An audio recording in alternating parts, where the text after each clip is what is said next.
that's a lot of the questions I really have for you. The last thing I wanted to ask that I forgot about, um, and it's something that Cy kind of brought to me, but with Odyssey Sports Group, um, what is what is the formula or the game plan as far as the finding players coming out of college? What do you guys do in order to find those hidden gems or those guys who perform well? And kind of give us a inside look on how agencies find players coming out of college. And because like I said, when I came out of college, I had some agencies contact me. I had about 4 or 5 of them contact me, and I'm curious in my head, like, how did these guys find me? How did they, find my talent? And so what's the formula for you guys as far as finding talent and really pursuing guys you want? Yeah, and that's a great question, and I think that kind of is different for every agency. And like I said, every agency, if they could have it their way, they'd get that Anthony Edwards, your Zions, of course. Like, why wouldn't you want those guys? But how realistic is that? That's it's a 1% chance that you get those guys. So really, kind of what we do is there's there's a million different answers I can give you for this. But with a new thing that the NCAA has implemented where, guys can test the waters, hire an agent, still remain eligible if that agent is NCAA certified. A lot of times, what we will do is we'll find guys who put their name in the draft, but went back to school. Okay, these guys obviously felt that they were good enough.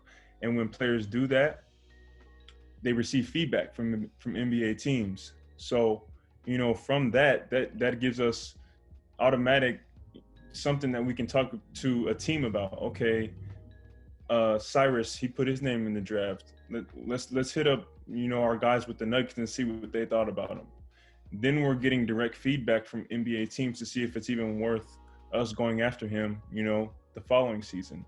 When it comes to, guys that we kind of know are going to be overseas guys, and you kind of just have to look at it like, if you didn't get the cutest girl in school, then you're going to get the second cutest girl in school. If you can't get the second cutest girl, you want to get the third cutest girl. So it's kind of just like that. NBA Summer League happens, teams are going to keep probably the guy they drafted and maybe one other guy they signed to their Summer League team to invite to camp. Of those remaining 13 guys, the G League team will have, their chance to get the guys that they want.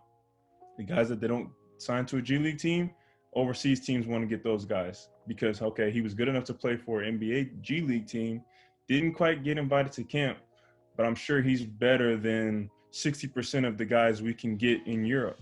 So it's all just like a downward, just what's best available kind of thing. So kind of when we're going for, guys that we recruit, we really do look for guys who would be, high level overseas guys, which are any guy above 6'5" that can shoot the three, above 40%, you're going to make money somewhere. Right. If you have some athleticism and you can shoot the ball pretty well, you can fill it up, you're going to make money somewhere.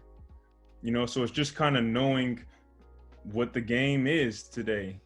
Any stretch 4 in the league is going to play for 10 years because that's just how the game is evolved. Your 6-foot point guards that pick up full court but average 10 and 5, it's a little bit harder for you to get a job, just because if I can get a 6'7" guy who's decent at dribbling but he's a better shooter, I can kind of work with that more from a team standpoint. So you kind of just have to put yourself in the shoes of an NBA or overseas GM. What would you want on your team? And you kind of just have to go for it that way. And obviously, the internet is such a great resource, and really just do your homework. Look at the 60 picks from last year. How many of them were wings? How many of them were small forwards? How many of those guys were first or second year guys? How many guys actually stayed 4 years? It's rare to see a guy get drafted that stayed 4 years in college. You got your Josh Harts, you got your Jalen Brunsons, but those are one-off type of guys.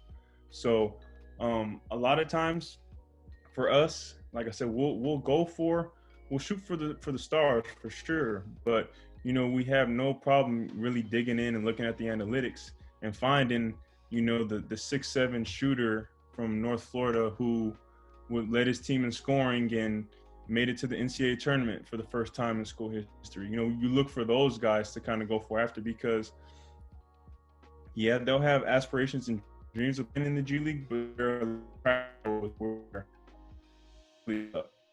next year. So it's such a hard question to answer with just one or two answers, because it's just such case by case situation. But that's kind of like how we like to do it. We kind of we'll get together as a team and we'll come up with a comprehensive plan. Okay, what 10 guys do we really want to focus in on for this season? Okay, what were his numbers last year? What will we project his stats to be this year?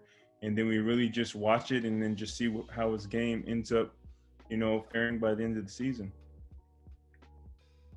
Well,